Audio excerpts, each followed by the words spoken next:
So within programming, functions are going to be useful whenever you have a specific task that's going to be used across multiple workflows. So think about a script as kind of organizing code that's associated with a particular task or workflow. And imagine that as you do multiple tasks, there's some kind of operations that you need to do in each of those. So the easiest thing here would be things like simple numeric operations, like adding.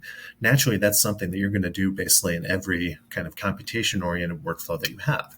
So that's a natural kind of situation in which you would want to organize the code to do that operation using a function. So you probably first heard about functions in your math class.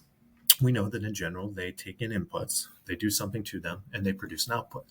Notice that the syntax for functions in software, including MATLAB, is kind of going to be based upon the same ideal. However, in general, functions don't necessarily have to take inputs, and they don't necessarily have to produce outputs.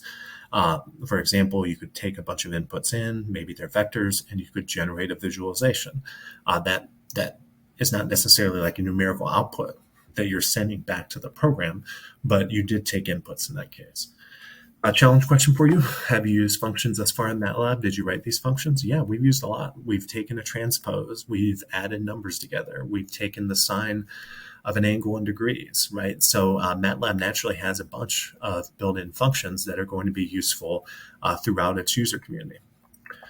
So that's kind of the point that I just said there. MATLAB ships with a bunch of predefined functions. You don't have to write everything from scratch.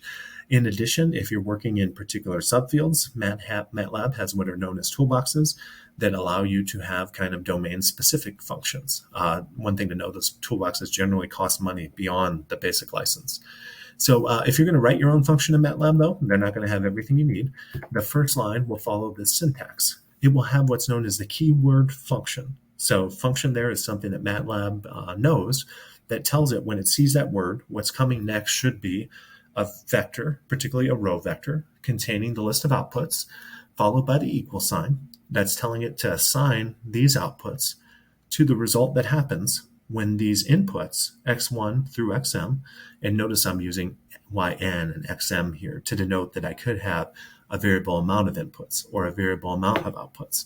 What is this my fun here? Well, that's just the name of the function. That's going to be an identifier that we pick that, again, has to follow syntax rules, but it should also be meaningful. So function is the keyword telling MATLAB it's a function.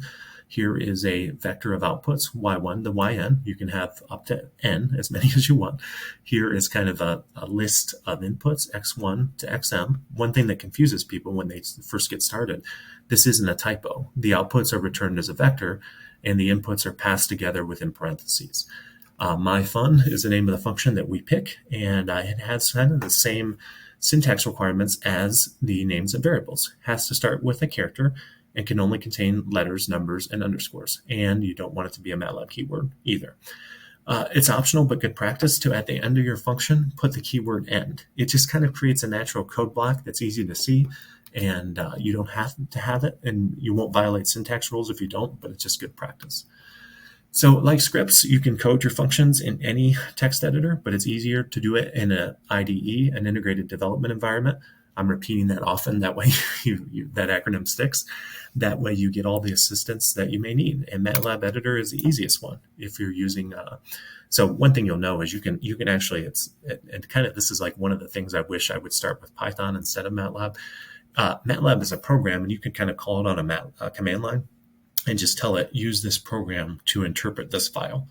However, when we're always going to be working in a GUI-based application like the cloud or the app, and in that case, the editor will be right there anyways, so we might as well use it.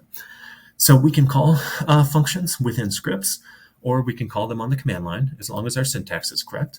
And again, it's going to be most easy to use a function if the function is saved in the current working directory.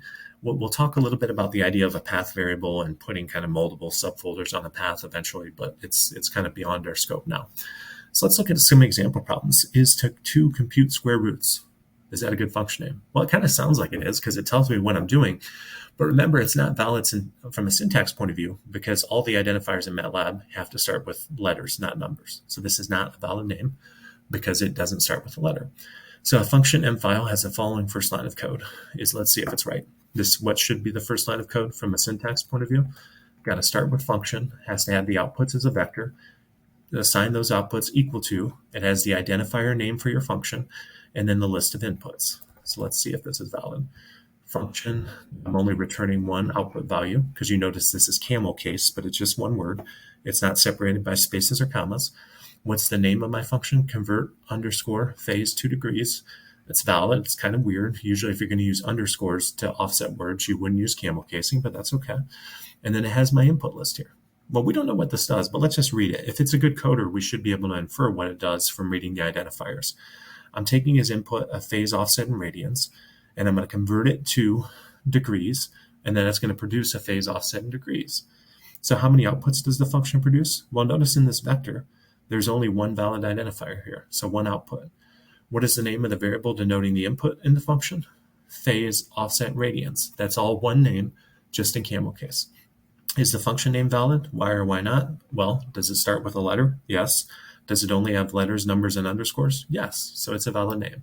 And what do you think the function does? And why is it good coding practice to create descriptive function names? Well, we kind of explained that earlier. Assuming that whoever did this is not cruel, this is probably a function that takes a measure of an angle in radians and converts it to degrees. And that's why kind of having that, even though you have quite a bit of flexibility, in your syntax rules for naming functions and naming variables, it's good to use descriptive names to kind of tell the next user what your function is doing. So we want to, as another example, write a function which takes as input the amplitude, frequency, and phase angle of a sine wave, produces a graph of the sine wave over its first two periods, and returns the value of the function at t equals 0. I'm actually going to skip this one for now because I don't want to embed teaching you how to do automatically generate equally spaced vectors in MATLAB. Originally, I was going to do that, but it's kind of a little bit too much material to just put in a learning example. So we'll look at that in the next module, which we'll actually post as part of part 2. So hopefully that was a good intro to MATLAB for you, and reach out if you have any questions. Thank you.